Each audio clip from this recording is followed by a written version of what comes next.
Howdy, folks. Welcome back to another episode of the Unqualified Film Bros podcast. Max, Ben, and George coming at you as promised with our review of Luca Guadagnino's Challengers. Benji, you just walked out of the theater. I want to hear your thoughts first. Um, I've been a big fan of a lot of his movies.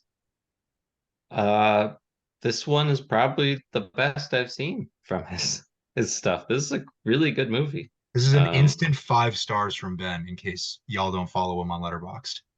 yeah, it's really sleek. It's smart.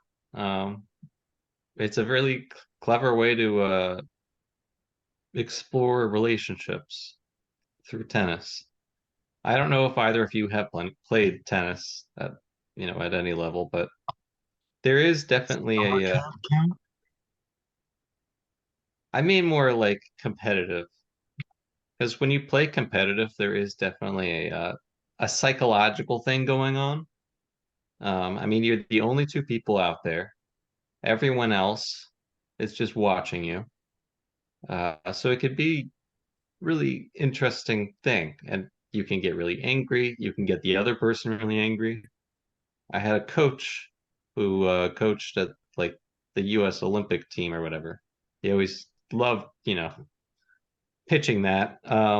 But he said tennis is 60% psychological and 40% skill. And to some degree, he's correct. Like people that are just psychologically in the wrong, and you can get them that way if you really push them, they're not going to be able to play well. And even if you're a worse player, you're going to be able to beat them. You know, Yeah, I mean, Yogi right Berra now you once hear a said lot. baseball is 90% mental and the other half's physical. Baseball is 90%, half of baseball is 90% physical, something like that. So take that and shove it up your tennis racket. I feel like, Yeah, yeah. I mean, you hear that yeah, like that's basically what the announcers say all the time now. It's, the guys like Novak Djokovic and Carlos Alcaraz, some of the top players in the world. You hear about mental toughness, and it's kind of like this extra tool that these players have that they can pull out and play whenever they need to. They lock yeah, it and down. it's like the tiebreaker is a Yeah, great example of that. I love that he used that at the end to, be the climax of everything. Because a tiebreaker is a really intense thing. Like you both have won a set. I mean, depending on the rules, but typically you play, I think it's 10 or 7 games, depending. it depends if it's the last set in a Grand Slam. I think most of them have adopted the first to 10 rule, but typically, if it's not the deciding set, then it's first to seven, win by two in the tiebreak.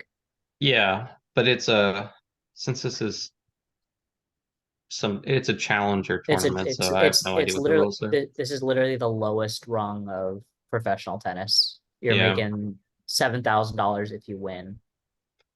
but anyway, it's either 7 or 10. We don't really find out, but it doesn't matter. It doesn't You matter literally because you you literally have a few points just to decide the entire thing. Like that's where the mental toughness comes in. You have to get to that point, but you can't relax if you lapse, for a few points, and then especially if you lose your serve, you basically lose the match. and another component that sort of ties in with the mental toughness is that unspoken connection that Tashi talks about early on in the movie, where yes, you have to be on your game for yourself, but also, as the only two people out there, that rhythm with your opponent is just as important in how the game progresses, how the set and the match progress. Yeah, I Because think it's the control of the rhythm too. yeah, I mean, just looking, not even, and obviously the match in the present of 2019, um, between Art and Patrick is our focal point, but we do see other competitive tennis matches throughout the course of the movie, and sort of seeing the dynamic between each of our three main characters and their opponents, even when it's like Art and Patrick in the doubles match, when they first start the flashbacks, we're seeing how you're developing that sort of rhythm and how you can sort of play to your strengths even when you're, in that back and forth. Hmm. Yeah, and I only mentioned tennis. Like, it's a tennis movie, but I feel like it's mainly a relationship movie, and It tennis is is just sort of the the lens. the what do you call it? It's a The romantic medium. it's a There romantic you go. drama told through a lens of tennis. I was gonna say a medium, Same thing. but But yeah, um, this you're absolutely right, Ben. And this is a movie about relationships, about the relationship among these three people. Um, you sort of see the arc of their connection, each of their connections, um, whether it's just, expositional with references to the childhood connection between Art and Patrick, or, the relationship, both, romantic and friendship among Tashi, Art, and Patrick over those 13 years. You're seeing how three people are connected, and it goes deeper than tennis. Even though, again, tennis is that medium, as you said, Ben, you're seeing just as much of how, their off the court lives intertwine as their on court lives, especially yeah. Art and Patrick. And you also have an interesting dynamic where um, his name Art is kind of done with tennis. He's ready to keep trying this year, but then he's done.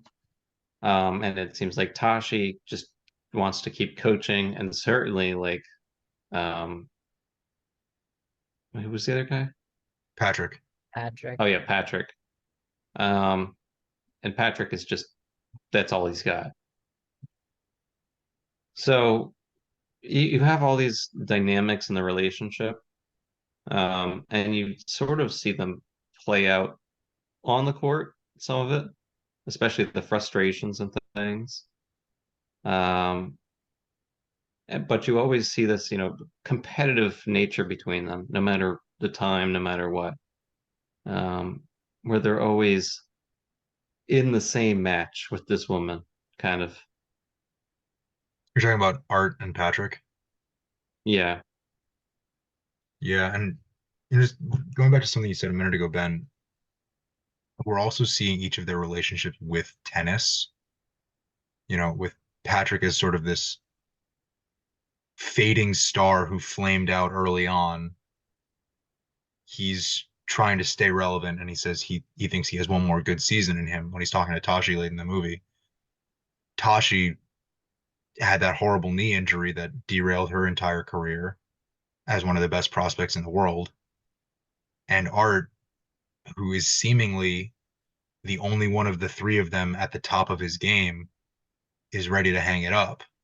So they each have at the present of the movie, the main setting of the movie at that match, the challengers in New Rochelle, you get sort of the sense of where each of them is at with the sport that connected them in the first place. And that sort of sets in motion, as much as the match itself, each of their positions on the sport sets in motion their eventual emotional climax at the end of the film as much as the match itself. Well, yeah, I mean, I think that's more to do with the Tashi, but I feel like the emotional climax at the end has less to do with tennis. They sort of come to terms with who they are, what they've got left. Um, and the only thing left to do was to repair the relationship that was kind of destroyed by both tennis and Tashi's injury, the whole fracture there. It's uh it's an interesting ending. And I think it works really well. in that a lot of the edits in this movie are kind of like a tennis point. It's like things are going and then they just stop and you gotta wait. It slows down. Um, I and then was you start it not. back up again.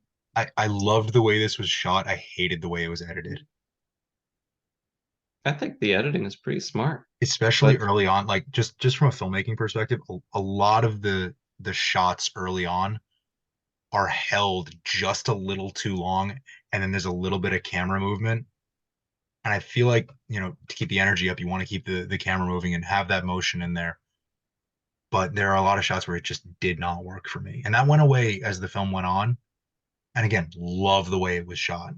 But just from that standpoint, that took away from the viewing experience for me with some of the edits. really, Yeah. I honestly I thought the editing was fantastic. I thought it worked really well for the movie, just because of what I was saying. And that tennis is kind of slow and fast. When it's going, it's going, and then when it's not going, you've got to wait. There's the moments of serving. It's those moments in between that are really the most emotional. You're not in thinking about the game. You're not thinking about the point. You're thinking about everything else. Yeah, Um, so I actually think the editing works really well for that. I feel like that's one of the smartest parts of the movie. I mean, it's certainly got, obviously it's a well-made film. I just thought in the first act there were some cuts that I would have done differently. Well, Just a personal preference. It's not nothing against the film. you go make your own movie, okay? I did make my own movie. It's a You short go make film your own called Putt Putt. go make your own tennis movie, okay? I feel like I need to not do sports for every movie that I do, Ben. Tennis isn't a sport, it's a relationship. Did you not get that? Blah blah blah. Message, message, message. Moral, moral, moral. Move on. Hey, let's talk about the music. Um, that was great. I mean, it was like frantic club, it was perfect.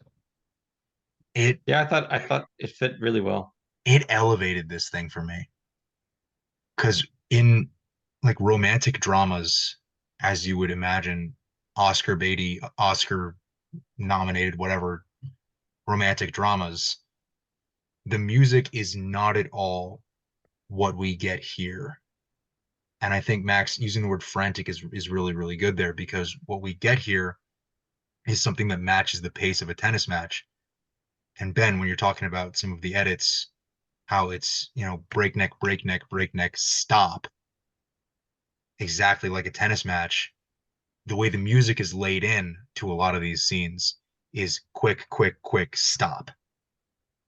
And Well, so what I I think love about the music is that, um, first of all, I love Trent and Reznor and Atticus Ross. I think they do great soundtracks. Luca Guadagnino has always had a great soundtracks in all of his stuff. In Suspiria, he used Tom York. Clearly loves that alternative stuff. But it works really well for movies, and there's a reason why these guys have turned into really good film score people. I feel like there's a lot of Apex Twin, like early Apex Twin in this, and it works really well. It's got a lot of high energy, but it also kind of drones on for a little bit. And he uses a lot of these like very Apex Twin 80s sort of synth tracks during those slow motions. So even though like everyone else is slow, you can feel the tension with the music going. It's very fast paced, which is why I think the editing works really well. I mean, with it, it's like a complete vision here. Um, but yeah, I mean the soundtrack's awesome. I don't think they've ever made a bad soundtrack. They've only made incredible soundtracks. I This pretty is Nine Inch Nails to those that don't know. gotcha. I did not. Yeah, Trent Reznor and Atticus Ross, Nine Inch Nails. They Gotcha. rebranded without some of the members, I think, to make film scores, but it is them. Dope. So let's talk about our performances. We've got three outstanding turns by Zendaya, Josh O'Connor, and Mike Feist. Who do you guys want to talk about first? I feel like we got to start with Zendaya. No, we could just talk about all of them. We don't need I to. want to talk about them in order, but okay, we could talk about all of them. Fuck the order. I mean, Luca's like, hey, 13 years ago, 12 seconds ago, 5 months ago, 5 months later. You never know where you're gonna go. All right, fair, fair. Well, I Um, know Josh O'Connor from The Crown. He plays young Prince Charles in season 4 and 5, I think. Maybe it's just 5, don't remember. But he's spectacular in that. And so I was really excited to see him in another performance. I think that aside from The Crown, this is the only thing I've seen him in. But I really think he nailed this. Yeah.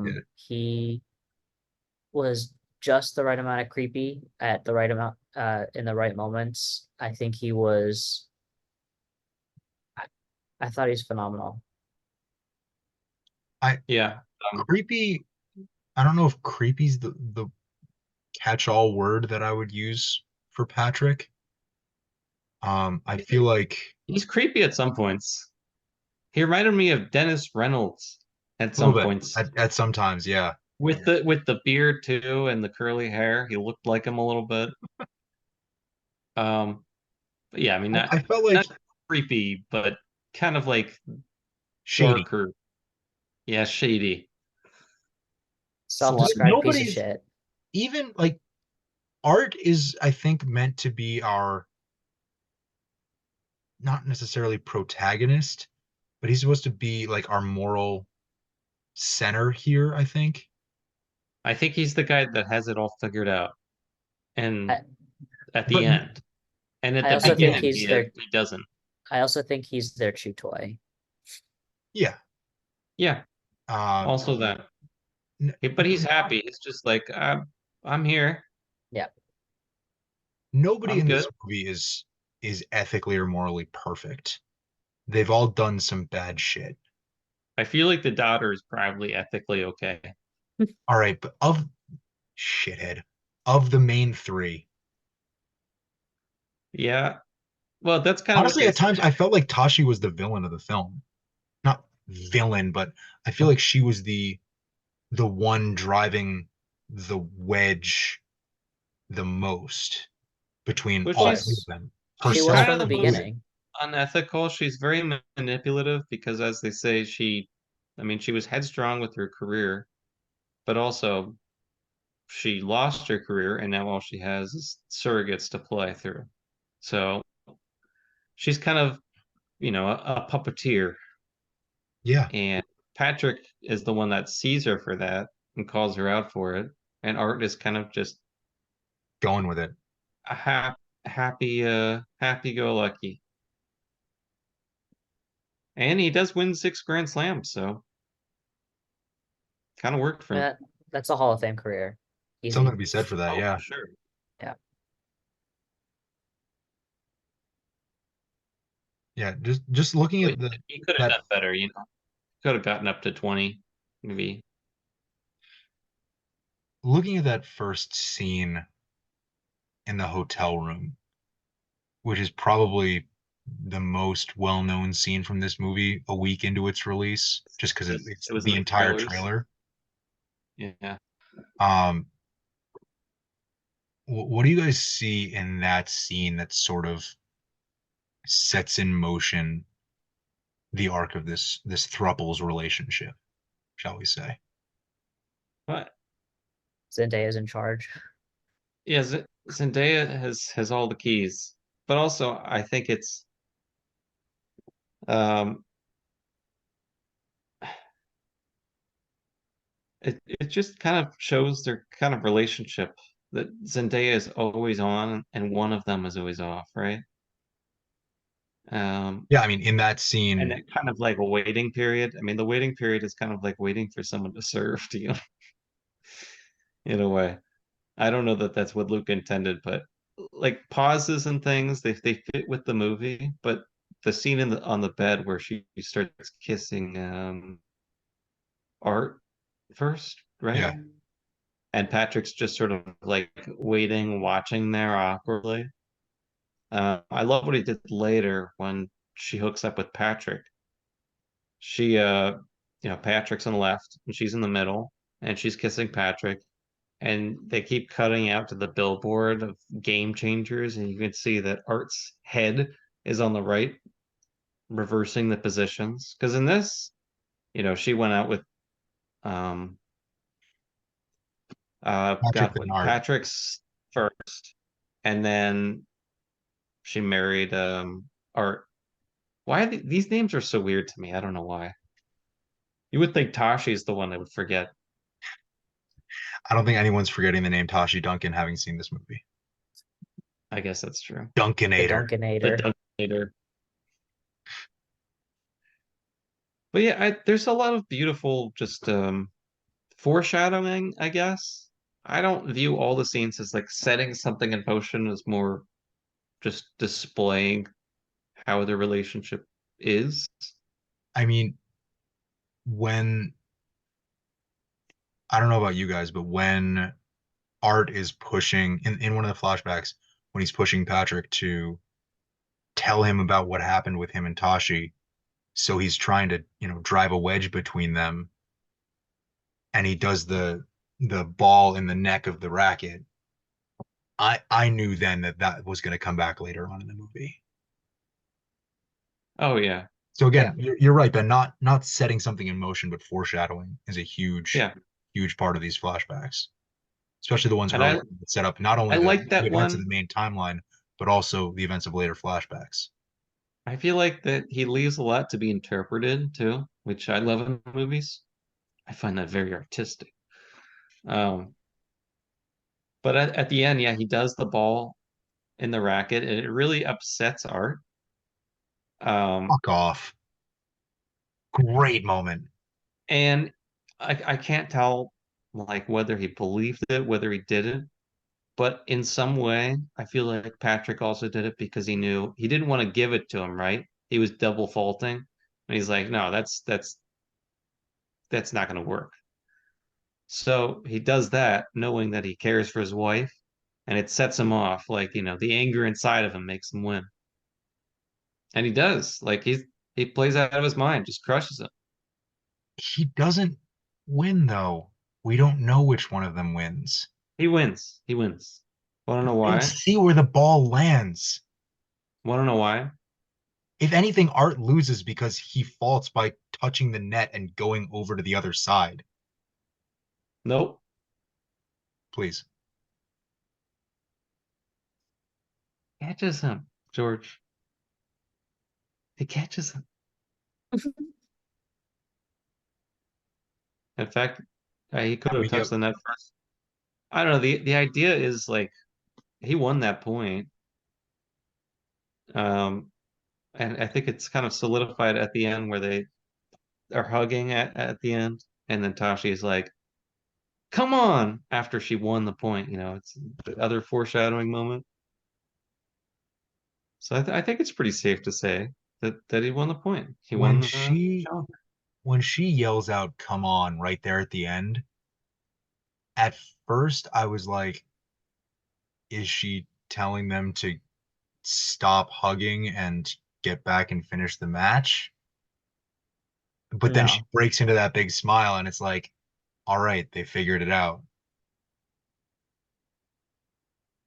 I like Well, that. then I thought that was an interesting way to end the film, but also it was kind of perfect. well, it was a nice foreshadow of the moment and the conversation before, where she's like, Dennis's relationship. I feel like there were 15 moments with whatever her name, uh, Anna, Anna. I don't know. What Um, are you talking about?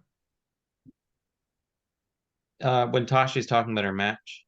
Oh, The girl that ends up like winning a Grand Slam and playing really well. Yeah, yeah. Yeah. Mueller. The people, Yeah. Anna Mueller. Um, she said, I felt like there were 15 seconds there where, they were in a relationship and She says things were in love, flowing. right? Huh? She says Yeah, it she's was like, like it we was were in love.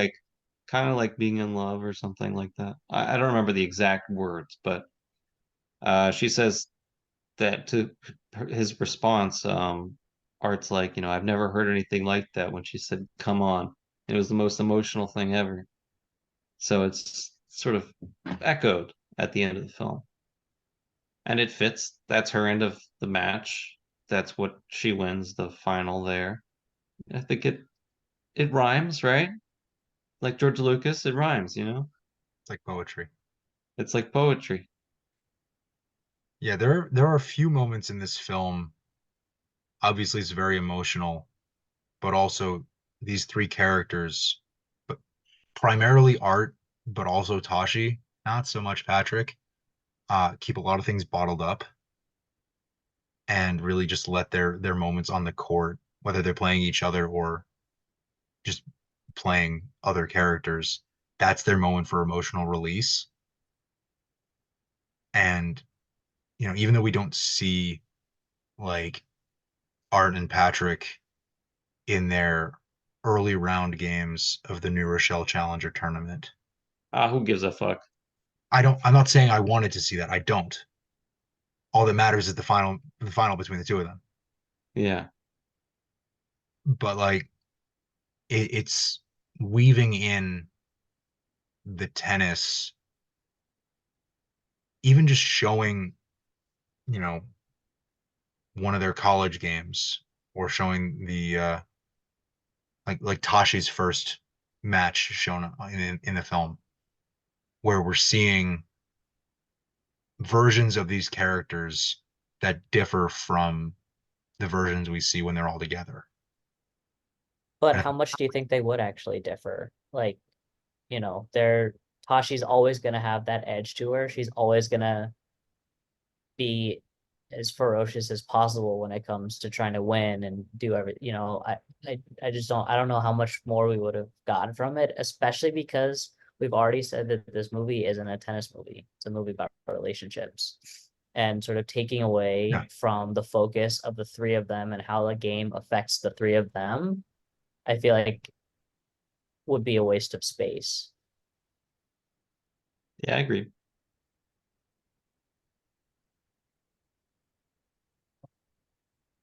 what did you guys enjoy most about this movie? If you had to boil it down to one thing, whether it was performances, music, cinematography, editing, story. I would say the mise en scène. Fuck off. um, I don't know. I feel like the whole aesthetic of the film, the cinematography, the music, the editing, everything else is very good, but just the way it feels and looks, it's very unique. And it really fits the movie well, I think. I mean, not a lot of films go to great lengths to do such unique editing and soundtrack, especially. Not many people still get these guys, and especially let them do this stuff. Like they've done a lot of more orchestral scores. This is back to the roots, the Nine Inch Nails. And as I said, very Aphex Twin, but it just fits this wild, sexy, sleek thing that they're going with the eroticism for the moments of tennis. I think it's kind of brilliant. Max? Yeah, I mean, I'll pick the performances just because that's something that stood out to me. You know, Zendaya was fantastic. We didn't really talk about her specifically, but oh my God, so powerful. She's so Yeah, good. I mean, In all phases of everyone's Tashi's life, she's so good. Yeah. To answer my own everyone's good in question, that. I would probably say the story. I think, romantic dramas, we talk about a lot of them. We talk about, um, you know, these Oscar-worthy movies and romantic dramas that we've seen in recent years. Um, but this one feels really fresh in terms of the actual narrative. I think having it be younger people and using sport as a lens medium, Ben, excuse me, and getting these strong performances, and then again the presentation. I think the story is the bedrock of this film, and I really, really liked it, especially because I didn't know that much about it going in. Uh, I really had only seen the trailer a couple of times, and then the story is so much more. Even though the trailer implies a lot of the story, the film is so much more than just like the two scenes that we see. I would hope so. I don't know, a lot of movies that we talk about, the trailer shows all of it. Yeah, well, that's the problem with trailers these days. Luca's, seasoned filmmaker, and he's Italian. I don't know if that makes a difference, but It could. it Yeah, very well could. we're gonna act like it makes a difference. Yeah, it makes a difference. Designer, just like all the clothes. Designer trailers. Yeah, this one was a surprise winner for me. I didn't expect to enjoy it as much as I did, mainly because it's the first of Luca's films that I've seen. And I didn't really know all that much about Mike Feist or Josh O'Connor. I know Mike Feist from the OBC of Dear Evan Hansen. That's where I know him from, and obviously Mhm. Zendaya from Dune and Spider-Man and everything that she's done. But I know her as Tom Holland's girlfriend. nice, Ben. Thank you for sharing that. I still live in the patriarchy. The patriarchy, when I found out it wasn't mostly about horses, I lost interest. Fortunate. Like Zendaya here is taking on the patriarchy by storm, controlling two men. Would this movie have been, no, let me rephrase. How much worse would this movie have been if the two guys were Tom Holland and Timothy Chalamet? I mean, I they're good actors, but yes, that would be a horrible combination given that Yeah. everybody knows who these people are. Yeah, it was just the right amount of like these guys are kind of recognizable, but they're not so recognizable that this feels like a major studio Well, you film. also just you shouldn't cast somebody's husband or no, boyfriend and they're like one of their good friends like that. That's just You get asking for disaster. you would get I mean, authenticity. It's yeah, asking for but you would disaster, but you actually get like authenticity. nobody could pay attention to the movie. They'd all be lost in the Right. fact that this actually happened on screen. The question had to be asked. Yeah, you All could right. never do that. Though Luca Guadagnino, he loves Timothy Chalamet. Like he's put him in, I think at least two of his movies. But he Call was me in by your Call name Me by Your Name, and Bones and All. Bones and All. Bones and All he produced though. Timothy Chalamet Oh, I didn't know partially that. produced. Yeah, he likes this stuff. Challenges is a But very good movie. yeah, that would be a disaster. They did a good job. Well cast, well performed, well written, well Hmm. shot, well scored. The sequence, it's shown in the trailer briefly, but the sequence where the camera is the ball is one of the most creative things I've seen in any movie we've talked about. It's so well done. Yeah. It's so good. All right. I think we've said that all that we can about this film. Also, wait, Uh, last thing. go ahead. Go There ahead. are some incredible shots, more than the ball. When there are a few shots where they shoot it underneath the people. I don't know how he did that shot, but it was incredible. Oh, they probably played on a glass court. They're It, probably underneath a glass court shooting up. I'd have to check. It didn't even look like that. I don't know what. Maybe they did. I have no idea. But it looked cool. It was very clever. And these three actors are, tennis players now. I mean, they couldn't compete, you know, They're tennis players. not like competing on the world stage, going to the US Open or Wimbledon, but like Zendaya has given plenty of interviews on the junket talking about how, she has put in so many hours that she didn't know how to play tennis to this level before, and now she does. Like they all obviously played their own tennis in the film. This is Yeah. a new skill for all of them.